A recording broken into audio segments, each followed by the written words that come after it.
Bosnia کے اندر، عراق کے اندر، سب مل کے یہ اتحاد تھے نا، ان کا اتحاد تھا نا، ہم بھول جاتے ہیں بہت جلدی. تحالف، یہ سارے اس میں یہ ساری شیطانی قوتیں تھیں. امریکہ اس کے کہاں مارا انہوں نے؟ افغانستان میں، عراق میں، کہاں کہاں انہوں نے ظلم کیا ان لوگوں نے. اور یہ بد دعا نہیں کرو، بد دعا نہیں کرو، پھر کیا کریں؟ تمہارے لیے بد دعا کریں؟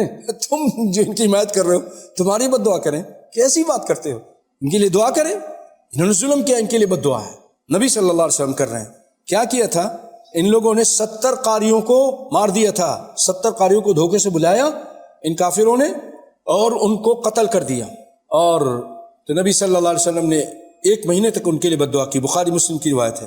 اور آپ صلی اللہ علیہ وسلم یوم احزاب، خندق کے جو تھا نا، خندق کے جب جنگ ہو رہی تھی، جنگ خندق، تو آپ صلی اللہ علیہ وسلم وہاں بھی بد دعا کی مشرکین کے لیے.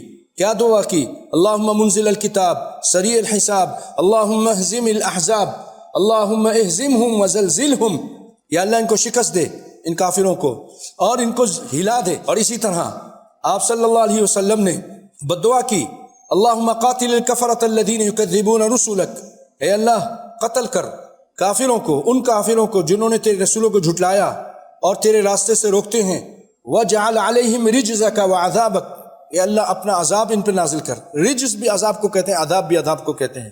مسند احمد کی روایت ہے، صححہ البانی.